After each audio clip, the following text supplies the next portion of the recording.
If your memory is getting worse, I'm gonna let you know right now, it's not your age. Today we're gonna talk about what happens to your brain when your blood sugar spikes for more than 10 to 20 years. And the reason why this video is so important is not necessarily just for you, but for your loved ones, because sooner or later you're gonna know someone that's going to develop this, and I'm gonna give you the information that you need to turn things around.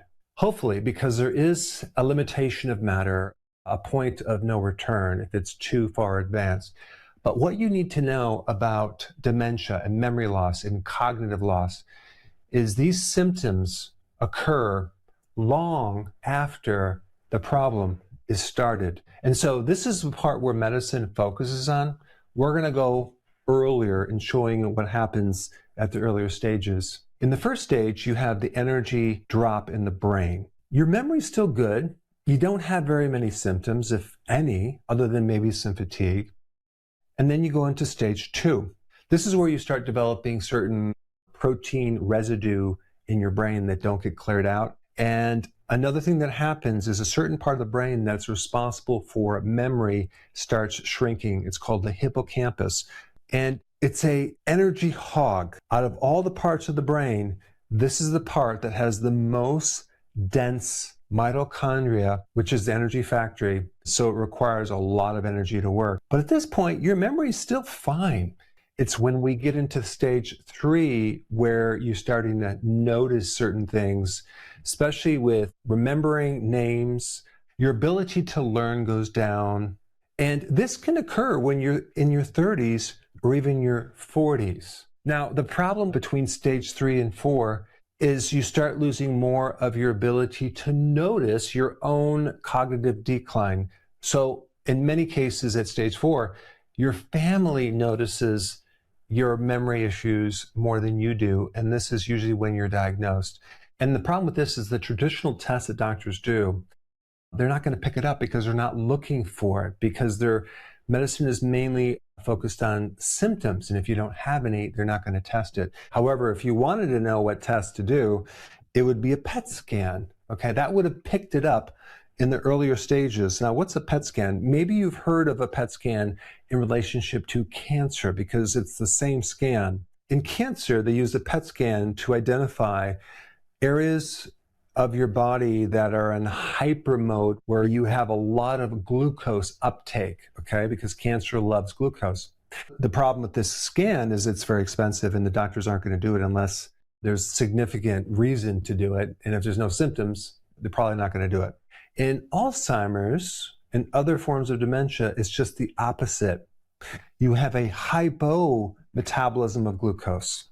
And that gives a big clue on really what Alzheimer's is, because they call it type 3 diabetes. So it's an energy problem, because when you have high levels of glucose running through your bloodstream, your body then compensates and it starts to shut down your ability to uptake that glucose. And the term for that is called insulin resistance. But you get insulin resistance in the brain. And so there's a lot of glucose flowing through the body, but it's unavailable to the neuron. So you want to ask yourself 3 simple questions, okay? Number 1, do you need to eat every 2 or 3 hours to avoid getting irritable or having brain fog? That is a really good indicator of this blood sugar issue, okay? Even if you don't have diabetes, because even diabetes takes a long time to show up. Number 2, do you wake up between 2 or 3 a.m. in the middle of the night for no reason? That is not a stress or a cortisol problem. That is a blood sugar problem. Number 3, after a high carbohydrate meal, do you feel mentally sluggish or do you need a nap? If you answered yes to any of these 3, you could be somewhere in these stages right here. In other words, I'm increasing your awareness so you can do something about it now. When you have high levels of glucose flowing through your bloodstream and high levels of insulin, there's something that happens to vitamin B1. There will be a 16 to 24 times loss of B1 through your urine. In other words, the more carbohydrates that you consume, the more B1 you are going to be deficient in. Now, what is the significance of a loss of B1? Remember we talked about this energy factory being a problem, and then there's the backup source of fuel called glycolysis, where the body really only gets a small amount of fuel versus if you use the whole mitochondria, you'd get a much larger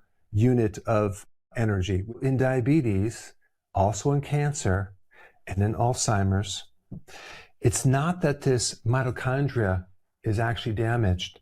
Just the door is damaged. The entry to this unit. If you don't have B1, this door cannot be fixed. And you will generate a lot of lactic acid in the body. And this is what they found with Alzheimer's. There's a lot of lactic acid built up in the brain, which actually decreases oxygen and causes additional problems. So it's the excessive carbohydrates that are depleting the B1, which is destroying the door to allow you to have energy. Picture it like an engine. You have a carburetor mixing oxygen with fuel to allow this engine to work, but you need a spark plug. B1 is the spark plug.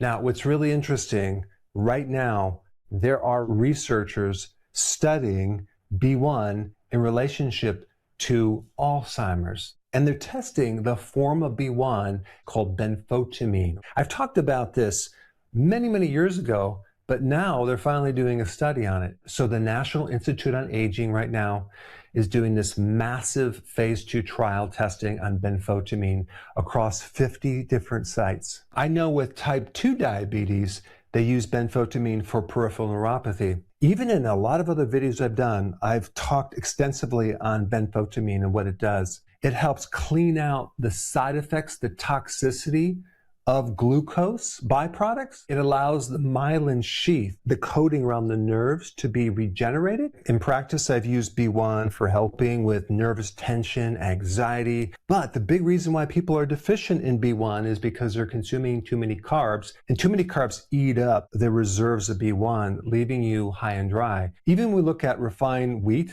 or refined grains, like over 85% of that B1 is taken out. So when you're eating all this refined carbohydrate, sugar and starch, you are creating a huge deficit of B1, shutting the door to your energy factory. And now the body has to use the backup energy unit. And unfortunately, there's not a lot of energy around, so you're going to be tired. So regardless of where you are at, the absolute most important action that you can take is to start reducing the refined sugars and carbohydrates, because you could take all the benfotiamine or B1 you want, but if you don't change the diet, it's not going to work, because as soon as you take the carbohydrates, it's going to suck out the B1. So really, you need to combine a low-carb diet with this benfotiamine. How much benfotiamine would I recommend? I don't really know how much they're using in the study. I would just buy some benfotiamine. Whatever it says on the back of the label and the directions, I would times it times 4, and then I would spread it out, taking 4 times a day. Okay, that way it saturates the tissues. And while you're on a low-carb diet, this B1 can go in there and start doing its magic on helping restore the nervous system. If you wanted to take it to the next level and speed things up, you'd also want to add intermittent fasting, because fixing dementia or Alzheimer's requires you to fix your blood sugar problem. And if you wanted the perfect plan for that and the details, you need to watch this video right here. Check it out.